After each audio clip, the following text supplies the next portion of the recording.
তো hey guys, কি অবস্থা সবার, কেমন আছো সবাই? সো আই হোপ সবাই ভালো আছো। আমি আলহামদুলিল্লাহ তোমাদের সকলের দোয়ায় ভালো আছি। তো চলে আসলাম আরো নতুন একটা ব্লগ ভিডিও নিয়ে। তো আজকে আমরা আছি, এই যে দেখতে পাচ্ছ আমাদের ঘেরে আছি। ঘেরের পানির অবস্থা তত একটা ভালো না। তো এই যে আমার ছোট ভাই দাঁড়ায় আছে, সে এখন যাবে মাছটা আদার দিতে। তো তোমরা সবাই ভিডিওটা ভালো করে দেখতে থাও শেষ পর্যন্ত। অন্তর পুইরা গেল কবে, ধোকায় ডুইবা নিল নদে। আমার ভাঙা তরি নাহি লাগে জোড়া, ও নয়ন ভোলা না রে যায় না পারা। তো দেখতেই পাচ্ছ কিন্তু কইছে পানির ভিতরে নেমে গেছে মাছরে আদার দেওয়ার জন্য। আর আমাদের এদিকে ম্যাগের অবস্থা ভালো না, পানিও অনেক হয়ে গেছে মোল্লাহাটে বাগেরহাটের ভিতরে। তো অবস্থাটা তোমরা দেখো কি পরিমাণ মেঘ হয়েছে আকাশে, যে মানুষ করলা গাছ লাগাইছে। আর এই যে দেখো ও নামে গেছে যে মাছটা আদার দেওয়ার জন্য। গেল কবে, ধোকায় ডুইবা নিল নদে।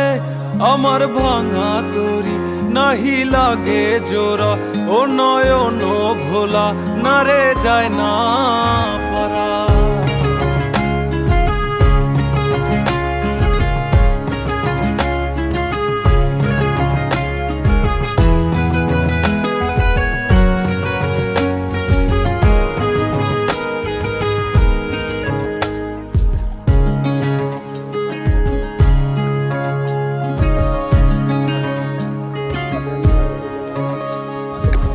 চোখ বুঝি তো গাইস, মাছরে আদর দেওয়া শেষ। আমরা এখন আদর দিয়ে ও আছে এখন গোসল করবে। ওই যে গোসল করার জন্য পাগারে নেমে গেছে।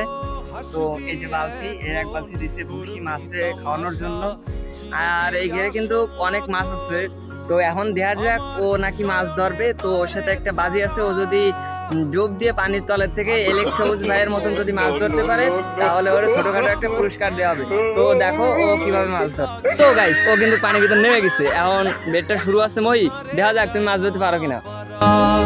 মে তুই আমারে মিথ্যা শিখালি, মে তুই আমারে নিঃস্ব করিলি, মে তুই আমারে মিথ্যা শিখালি, মে তুই আমারে নিঃস্ব করিলি।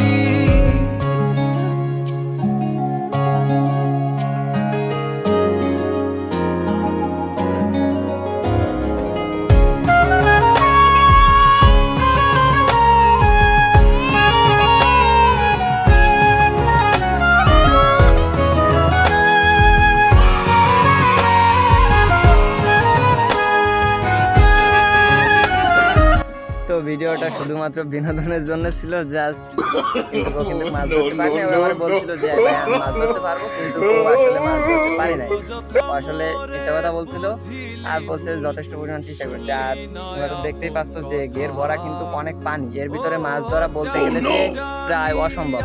আর যদি কেউ পেরে থাকো তাহলে বলবো যে সে জানে না, আসলে সত্যি কথা বলতে। আর যদি কেউ ধরতে পারো তাহলে দাওয়াত রইলো, কমেন্ট করো, নাম্বার দিয়ে দিব, আইসে মাছ ধরে দিয়ে যাই যদি কেউ পারো, ঠিক আছে?